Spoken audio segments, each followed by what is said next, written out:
नाज़रीन, मैं हूँ फरी हैदरी। सबसे पहले बात होगी सरफराज शाह की। 6 में से 2 एहलकारान को गिरफ्तार कर लिया गया, बाकी 4 का क्या होगा? सुप्रीम कोर्ट ने नोटिस ले लिया और आज सिंध और पंजाब दोनों का बजट पेश कर दिया गया, मगर पंजाब असेंबली की हालत देखकर 80 की दहाई एक दफा फिर याद आ गई। Welcome to News beat.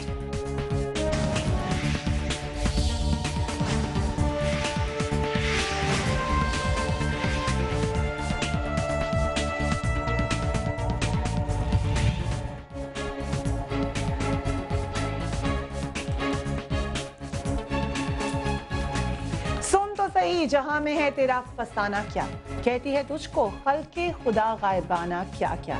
कल कराची के बेईमाना वाक़े पर जहां मुल्की मीडिया सख्त तनकीद कर रहा है, इसी तरह के ख्यालात आलमी मीडिया में भी पेश किए जा रहे हैं। बरतानवी इदारे BBC के मुताबिक इस वाक़े ने सियासतदानों में गुस्से की लहर दौड़ा दी है और वो रेंजर्स एहलकारों के खिलाफ कार्रवाई का मुतालबा कर रहे हैं। अमरीकी अखबार सैन फ्रांसिस्को क्रॉनिकल के मुताबिक पाकिस्तानी अवाम की अक्सरियत इंतहाई सख्त अल्फाज में रेंजर्स के एहलकारों की मजम्मत करते हुए इसको रियासती दहशत गर्दी करार दे रहे हैं। इस वाक़े ने उसामा बिन लादेन के बाद सिक्योरिटी इदारों पर होने वाली तनकीद में मजीद इजाफा कर दिया है।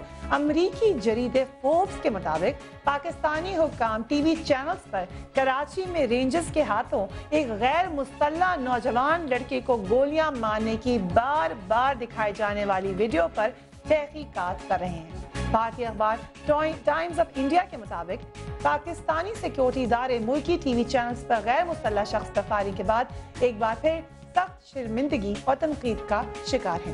एशियन ह्यूमन राइट्स कमीशन के मुताबिक रेंजर्स की फायरिंग ने पाकिस्तानी अवाम को सदमे में डाल दिया है। इस वाक़े से नजर आता है कि पाकिस्तान के सिक्योरिटी इदारे अपने आप को कानून से बालातर समझते हैं। इस वाक़े ने पूरी दुनिया में पाकिस्तान का इमेज एक ऐसे मुल्क के तौर पर पेश किया है जहां लाकानूनियत का राज है। इसीलिए जरूरत इस बात की है कि इस वाक़े में मुलव्वस इन तमाम एहलकारों के खिलाफ सख्त कार्रवाई की जाए, जो न सिर्फ अपने इदारे बल्कि पूरे मुल्क की बदनामी का बाइस बने हैं। मगर किस किस्म की तहकीकात हो रही हैं, इस बारे में देखते हैं एमन खान की रिपोर्ट। कराची में रेंजर्स एहलकारों ने जहां धड़ल्ले से एक निहत्ते नौजवान को सरेआम गोलियां मारकर हलाक कर दिया, वहीं इस वाक़ये का एक और अफसोसनाक पहलू ये है कि पुलिस अपने पेटी भाइयों को बचाने के लिए सरगर्म हो गई है। अब तक वाक़ये में मुलव्वस सिर्फ 2 रेंजर्स के एहलकारों को गिरफ्तार किया गया है। सवाल ये है कि सरफराज के कत्ल में इन दोनों एहलकारों का साथ देने वाले रेंजर्स के 4 एहलकारों को गिरफ्तार क्यों नहीं किया गया? वाक़ये के बाद दर्ज की गई पहली FIR के मुताबिक मकतूल सरफराज CID पुलिस के एहलकार आलमजेब और उसकी फैमिली को लूट रहा था। ताहम हैरानी की बात यह है कि ये FIR आलमजेब या इसकी फैमिली की बजाय एक और शख्स अफसर खान ने दर्ज कराई। अगर वाक़ये की वीडियो देखी जाए तो सरफराज शाह अपनी पिस्तौल के नकली होने का वाविला करता नजर आता है, लेकिन फिर मुकाबले की दफात के तहत मुकदमा कैसे दर्ज कर लिया गया? सरफराज के पास से नकली पिस्तौल की बरामदगी पर 13D का मुकदमा कैसे दर्ज हुआ? अगर इस वाक़ये के बाद पेश आने वाले वाक़यात पर गौर किया जाए तो लगता है कि रेंजर्स और पुलिस के अफसरान इस घिनौनी वारदात के किरदारों को बचाने के लिए सरगर्म हो गए हैं। अब देखना यह है कि क्या मकतूल सरफराज के कत्ल में मुलव्वस तमाम एहलकार कानून के शिकंजे में आ सकेंगे, या सिर्फ 2 एहलकारों को कुर्बानी का बकरा बनाकर बाकी लोगों को बचा लिया जाएगा? न्यूज़ बीट के लिए एमन खान, समा, इस्लामाबाद। और सुप्रीम कोर्ट ने कराची में रेंजर्स के एहलकारों के हाथों नौजवान के कत्ल के वाक़ये में आज खुद नोटिस पर कार्रवाई करते हुए DG रेंजर्स और IG सिंध को 3 दिन के अंदर अपने ओहदे से हटाने का हुक्म दिया है। चीफ जस्टिस ने कहा है कि अगर 3 रोज में ये 2 अफसरान ना हटाए गए तो उनकी तनख्वाह रोक ली जाएगी। सुप्रीम कोर्ट के मुताबिक इन अफसरान के होते हुए इस वाक़ये की शफाफ तहकीकात मुमकिन ही नहीं है। इसी पर बात करेंगे। Very warm welcome to Faisal Razavi साहब, सेनेटर फैसल रज़ावी साहब, पाकिस्तान पीपल्स पार्टी से आपका ताल्लुक है, और बिलाल यासीन साहब पाकिस्तान मुस्लिम लीग नून के MNA हैं। Very warm welcome to both of you gentleman.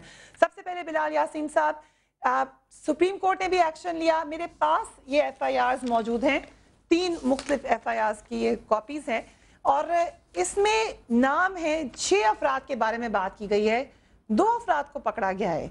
Supreme court को खुद आके कहना पड़ा कि इन अफराद को हटाया जाए। आप तहकीकात से मुतमईन हैं? बिस्मिल्लाहिर्रहमानिर्रहीम। देखें, मैं सबसे पहले तो ये जो एक वहशियाना जो रवैया अख्तियार किया गया है, इसकी मैं पुरजोर मजम्मत करता हूँ। کہ سوال یہ نہیں ہے کہ جو سرفراز جس کو اس طرح وحشیانہ طریقے سے جس کو موت کے سپرد کیا گیا ہے کہ اس کے پاس جو پسٹل تھی یا اس کے پاس جو ویپن تھا وہ اصلی تھا یا نہیں تھا. پاکستان کے جو لوگ ہیں وہ یہ سوال کرنے پہ مجبور ہیں اور وہ چیخ کے یہ کہتے ہیں کہ کیا پاکستانی کا خون اتنا ہی سستا ہے جس کو جو چاہے جہاں چاہے اس کو بہا دے, اور زندگی جو ایک سب سے قیمتی جو ایک ایسڈ ہوتی ہے اس کو جس طرح مزید ضائع کر دیا جائے. دیکھیں فریحہ, لوگ یہ سوال کرنے میں حق بجانب ہیں کہ جب آپ امریکنز, جو پچھلے دنوں کا واقعہ ہے کہ جب امریکنز کو پشاور میں جب ان کو روکا گیا اور وہ 3 یا 4 امریکنز رات کے آخری پہر میں وہ کیا ایکٹیویٹیز کر رہے تھے, کھلم کھلا پھرا تھا. بلال صاحب اس میں امریکنز کو تو نہیں آپ لا سکتے, یہ تو ہمارے ملک کا معاملہ ہے, اس میں ہمارے لوگ ملوث ہیں, ہم نے ایکشن لینی ہے, ہم نے تحقیقات کرنی ہے. میرا سوال یہ ہے تحقیقات سے مطمئن ہے. مجھے اگر کچھ گزارش کرنے کا موقع دیں گی تو میں آپ کو بتاتا ہوں کہ یہ لوگوں کے سوال کیا ہیں. میں صرف گزارش یہ کروں گی کہ ہم اتنی دفعہ قوم کو مسلیڈ کر چکے ہیں, اگر ہم نہ کانسپریسی لائیں اور صرف تحقیقات پہ فوکس رکھیں تو زیادہ بہتر ہوگا. جو تحقیقات ہو رہی ہیں اس سے مطمئن ہے. میں صرف یہ کہنا ہوں, دیکھیں میں یہ کہنا چاہتا ہوں کہ یہ سوال اٹھتے ہیں کہ جب امریکنز ہیں وہ جو مرضی کریں, ان کو کسی قسم کی ہماری جو آرم فورسز ہیں وہ ان کی طرف سے کوئی ایکشن دیکھنے میں نہیں آتا, مگر جب نہتے پاکستانی, جب غریب پاکستانی وہ اس طرح کی کسی معاملے میں ہوتے ہیں اور ان کو اٹیک کر دیا جاتا ہے اور ان کو دنیا سے رخصت کر دیا جاتا ہے. یہ پوائنٹ آپ کا ہے, یہ پوائنٹ آپ کا ہے اور یقیناً اس کے اوپر روشنی ڈالنی چاہیے. فیصل رضا صاحب, بڑی دفعہ آپ لوگوں پر الزام لگایا جاتا ہے سپریم کورٹ کے فیصلوں کو اوپر دیر کرتے ہیں آپ عمل کرنے میں, یا آپ کو کوئی اور ڈسکریمنیشن نظر آ جاتی ہے. یہ اس معاملے میں سپریم کورٹ کے ایکشن کو آپ مانیں گے؟ میں آپ سے گزارش کروں کہ اس میں تو کوئی شک نہیں, انسانیت کی تذلیل ہے جو جس طرح ثانیہ رونما ہوا. اور بات اصلی نقلی پستول کی نہیں ہے. جن خواتین کو اگر لوٹا جا رہا تھا نا, خواتین کو نہیں پتا ہوتا کہ اصلی ہے نقلی ہے. کراچی میں ایسے واقعات بہت ہوتے ہیں. اگر لوٹا جا رہا تھا, مجھے نہیں پتا. دوسری چیز میں آپ کو بتاؤں کہ سپریم کورٹ نے بالکل صحیح ٹیک اپ کیا یہ کیس, اور میں بہت خوش ہوں. خواتین کو لوٹا جا رہا تھا تو آپ اس کو سڑک پہ لا کے مار دیں. میں نے آپ سے پہلے کہا ہے کہ یہ تذلیل ہے, اس طرح مار دینا. مار دینا کیا, اگر تھانے کے اندر جو تشدد ہوتا ہے وہ بھی تذلیل ہے انسانیت کی, کوئی کسی کو یہ حق نہیں ہے. اور میں سپریم کورٹ کے فیصلے کا بڑا قائل ہوں, بڑا اچھا فیصلہ کیا انہوں نے. میں بہت خوش ہوں, میرا دل چاہ رہا ہے آج میں سپریم کورٹ کے فیصلے پہ ان کو کلیپنگ کروں. یہ دیکھیں, یہ اب آپ دوبارہ کسی اور طرف چاہ رہے ہیں. یہ کلیپنگ ایسے نہیں ہوتی, کلیپنگ 2 ہاتھ سے ہوتی ہے, لیکن یہ پاکستان ہے نا, یہاں پر ایک ہی ہاتھ سے ہوتی ہے, دوسرا ہاتھ میرا اٹھ نہیں رہا, بڑا بوجھ ہے اس کے اندر. اگر یہی فیصلہ سیالکوٹ کے تھانے پہ کر دیا جاتا, ان افسران کو معطل کر دیا جاتا اور اس کو ٹرائل کورٹ میں نہیں بھیجا جاتا, تو میں ضرور 2 ہاتھ سے کلیپنگ کرتا. وہ بھی انسان تھے, وہ بھی کسی ماں کے بیٹے تھے, اور یہاں تو چلو گولی سے مارا ہے نا, وہاں ڈنڈوں سے مارا ہے. اور سنیں ذرا ایک یہ تصویر دکھائیے گا, اگر آپ دیکھیں, بات میں کسی کی تنقید کی نہیں کروں گا, لیکن میں کہوں گا کہ یہ چیزیں جو ہے نا یہ صوبوں میں تعصب برپا کر رہی ہیں. یہ تصویر دکھائے گا اس طرح, یہ اگر آپ کا کیمرہ اس کو لے لیں, یہ ہاتھ باندھ کے اس طرح مارا ہے ان کو ڈنڈوں سے سیالکوٹ میں. یہ بھی انسان تھے, اس میں انہوں نے ٹیک اپ کیا, سوموٹو لیا. کسی افسر کو اس طرح نہیں نکالا, اٹھا کے باہر پھینکا, کسی افسر کا کسی کے کندھے پہ ڈال کے نہیں پھینکا. ڈی جی رینجر کو جس طرح اور آئی جی پولیس کو جس طرح کہا گیا, وہ ذمہ دار نہیں تھے. جو ذمہ دار تھے وہ تھانے میں پڑے ہوئے, ان پہ F I R first information report launch ہو گئی. میرا یہ گزارش ہے کہ کورٹ مارشل کرو جی, ان کو پھانسی دو. ان کو پھانسی سے کوئی بھی نہیں بچا سکتا, ہم سب خوش ہوں گے, لیکن ان کے قاتلوں کو بھی تو پھانسی دو جو پولیس والے وہاں تماشا دیکھ رہے تھے, ڈنڈے مار رہے تھے. اس آئی جی پنجاب کو اور یہاں کے صاحب آپ نے اچھا پوائنٹ اٹھایا ہے, ان کو یقیناً پکڑا جائے, مگر آپ کیا تعصب کیوں آ رہا ہے؟ کریں گے؟ اس میں کوئی تعصب نہیں آ رہا, آپ پھیلانے کی کوشش کر رہے ہیں. نہیں, میں تو پھیلاؤں گا, اس میں کوئی تعصب نہیں ہے, پوری قوم یکجا ہو کے کوئی ہے ہی نہیں جس لیے کہ اصولوں کا تعین. اب میں دوسرا جو پرچہ اٹھا رہا ہوں نا, میری بات مان جاؤ گی, ٹھیک ہے؟ اب دوسرا پرچہ سن لو. وکیلوں پہ تشدد ہوا, لہو لوہان کر دیا. انہی چیف جسٹس صاحب نے سوموٹو ایکشن لیا اور ایک کمیٹی تشکیل دی, رب نواز صاحب, کاظم صاحب اور علی احمد قر صاحب. اس کی رپورٹ, مفصل رپورٹ ان کی ٹیبل پہ پڑی ہے. سنیں, اگر یہ چاہتے ہیں کہ ان کو میں سلام کروں 2 ہاتھ سے اور 2 ہاتھ سے تالی بجاؤں, تو کل چیف سیکرٹری, سی ایم اور سابق چیف جسٹس کو اسی طرح باہر نکال. اچھا, ویسے ایک بات بتاؤں, آپ سے 2 ہاتھ سے تالی بجوانے کے لیے فیصلہ نہیں لیا گیا, اس ماں کے کلیجے کو سکون دینے کے لیے فیصلہ لیا گیا. کسی کی ماں کے ایٹ لیسٹ اپلوڈڈ. میں بات کروں گی, ایک منٹ ایکسکیوز می, کراچی چلتے ہیں, آپ کو ملواتے ہیں, اس پہ دوبارہ آتے ہیں. ذکر میرا سنیں, میری بات کراچی سے جوائن کر رہے ہیں. سنیں نا, پہلے میں بات مکمل کر لوں. میں آپ سے کہہ رہا ہوں کہ ہم تمام سیاستدان ان رینجر کے اہلکار کو پھانسی پہ دیکھنا چاہتے ہیں.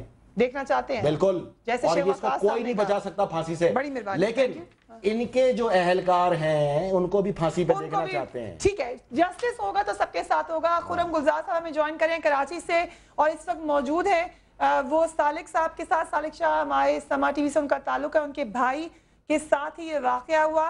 खुरम गुलजार साहब, मेरे पास जो आपने FIR की कॉपीज हैं यहीं पर, इसमें मुख्तलिफ किस्म की बातें हैं, खासकर से जो आप जिस शख्स का नाम लिया गया है, अफसर का शायद नाम लिया गया है, उसके मुतालिक बताएं वो कौन शख्स है और क्या मालूमात है उसके बारे में। देखें फरिया, जो मुद्दई है इसमें अफसर खान, जो कि रेंजर्स ही वहाँ थाने लेके अफसर खान को और इसकी मुद्दत में FIR हुई, जबकि ये FIR जो वाक़या इसमें बयान किया गया वो किसी पुलिस अहलकार CID का, एक उसका आलम ज़ेब उसका नाम है, बता रहे हैं कि वो अपनी फैमिली के साथ था। जबकि जो अब तक की इंट्रोगेशन वहाँ पर हुई है, तफ्तीश की गई है, उसमें ये बात सामने आई है कि वो पुलिस अहलकार अपनी फैमिली के साथ नहीं बल्कि किसी लड़की के साथ वहाँ था और ये रूटीन का मामूल था वहाँ पर उसका इस तरह से मुख्तलिफ लड़कियों को लेकर आने का। अफसर खान जो है वो वहाँ का एक ठेकेदार है जो कि पार्किंग का ठेका उसके पास है। इसके अलावा अब से जो हमारी अभी एक पुलिस के एक तफ्तीशी अफसर से हमारी बात हुई थी, उन्होंने बताया कि अफसर खान के खिलाफ बोर्ड बेसन थाने में 4 मुकदमात दर्ज हैं। पहले से वो एक डकैत ग्रुप चलाता था। जी बिल्कुल, ये 5 साल कबल गिरफ्तार हुआ था, बोर्ड बेसन पुलिस ने इसको गिरफ्तार किया था। ये वहाँ पे जो है वो अपने 4 इसके साथ और शख्स होते थे जिसमें जो कि पुलिस के यूनिफॉर्म में होते थे। अच्छा, अफसर मुझे खान जो मुद्दई आपके बना, साथ सालिक शाह साहब मौजूद है, मेरी उनसे बात कराइएगा और फिर हम आपको दिखाते हैं इनकी वालदा ने क्या फरमाया। सालिक शाह साहब से अगर मेरी बात करा दें, वो क्या बताते हैं, उनके भाई क्या कर रहे थे उस इलाके में। सालिक, आप ये बताइएगा कि आपके भाई वहाँ क्या करने के लिए गए थे इस पार्क के अंदर? सरफराज जो है उसकी नॉर्मल प्रैक्टिस थी, ये हमारी रूटीन है मेरे घर की, मेरे छोटे भाई की, अम्मी की। जब लाइट नहीं होती थी तो वो लोग हमारे घर से वॉकिंग डिस्टेंस पर वो पार्क था, तो हम सिर्फ हमारे घर से नहीं, हमारे मोहल्ले की अक्सर बेशतर ख़वातीन, बच्चियाँ, लड़के, बच्चे जो सब उसी पार्क में जाते थे क्योंकि घर से वॉकिंग डिस्टेंस पर एक पार्क है। बिजली नहीं होती थी, 2-2, 3-3 घंटे बिजली नहीं होती थी, लाजिम मतलब बच्चे वहीं जाते थे। रोज़ाना होता था एग्ज़ाम्स के बाद तो ये उसकी प्रैक्टिस बन गई थी कि कभी असद को साथ ले जाता था, कभी अम्मी को साथ ले जाता था, कभी तीनों साथ चले जाते थे क्योंकि दिन में यही घर पर होते थे, तो पार्क चले जाते थे। ऑन अ सेम डे जिस दिन ये इंसिडेंट हुआ, अनफॉर्चुनेटली उस दिन वो अम्मी को बोल के गया कि अम्मी मैं पार्क जा रहा हूँ और ये है कि मैं थोड़ी देर में वापस आ जाऊँगा क्योंकि घर पर लाइट नहीं थी उस वक्त, कोई शाम 4-4:15 बजे का टाइम था। फिर 5:30 बजे बस मुझे अम्मी की इत्तला आई, अम्मी की जानिब से कि जिस तरह वहाँ पे कोई झगड़ा हुआ है उसका जो खुरम साहब जरा पूछेगा, कोई नकली असली पिस्तौल थी उनके भाई के पास? तरीके से मेरे भाई को उन्होंने शहीद किया वहाँ पर। कभी ऐसा हुआ कि कोई पिस्टल उसके पास हो, कोई प्लास्टिक का पिस्टल देखा हो कभी उसके साथ, उसके दोस्तों के साथ, कभी इस तरह का हुआ? नो नेवर, उसके वो कभी ऐसा नहीं था। और उसकी जो गैदरिंग मुझे पता है, उसके जो दोस्त हैं वो सब अच्छे हैं, मतलब ये कि जो उसके साथ घूमने फिरने लड़के हैं वो सारे पढ़ाई की तरफ उनका रुझान, जो बच्चा पढ़ाई की तरफ रुझान रखता है वो कभी इस किस्म की एक्टिविटीज़ के अंदर नहीं रह सकता। तो आज आप समझते हैं क्या हुआ होगा उस पार्क के अंदर? उस पार्क में आई एम डैम श्योर कि मैंने खुद भी वहाँ कुछ इंक्वायरी करवाई। खुरम साहब उनसे कहें, यहाँ पे फैसल आजादी साहब भी मौजूद हैं, बिलाल यासीन साहब भी मौजूद हैं, दोनों हुकूमतों के एहलकारां ने कोई बात कहना चाहते हैं उनसे। उसकी जो देखें यहाँ पे गेस्ट जो मौजूद हैं वहाँ पे वो पूछना चाह रहे हैं कि सब क्या हुआ था? कोई सवाल पूछना चाहते हैं? मैं ये बता रहा हूँ, मुझे जो बताया गया था वो ये हुआ कि वहाँ पर आलम ज़ेब का और मेरे भाई का कोई झगड़ा हुआ था, उसमें उसने अफसर खान को उर्फ जो उस वहाँ पर अपना टेका जमा के बैठा हुआ है, वहाँ पर लोगों को ज़बरदस्ती वो हालांकि कोई सरकारी मुलाजिम नहीं है ना, उसको वहाँ पर कोई कॉन्ट्रैक्ट दिया गया कि वो यहाँ पर पार्किंग का पैसा वो सिर्फ ज़बरदस्ती पुलिस की सरपरस्ती में वो वहाँ पर लेता था फ्री गाड़ी टिकट। तो उसने बुलवाया पुलिस का मुखबर भी है, वो पुलिस का मुखबर भी है, आलम ज़ेब ने उसको बुलवाया कि इसका झगड़ा भी उसके साथ हुआ, उसने उसको बुलवाया और वहाँ पर फिर उनका जब झगड़ा हुआ, झगड़े के दौरान उन दोनों ने मिलकर उसको तशद्दुद का निशाना बनाया। उसके बाद वहाँ पर एक माली है, उसका नाम मुझे नहीं याद आ रहा, जायद या शायद नाम को कोई माली है, उसको उन्होंने अपनी सरफराज को मारने के बाद अपनी बाइक में बैठाने के बाद उसको बाहर गेट तक उन रेंजर्स एहलकारों के पास लेकर आया।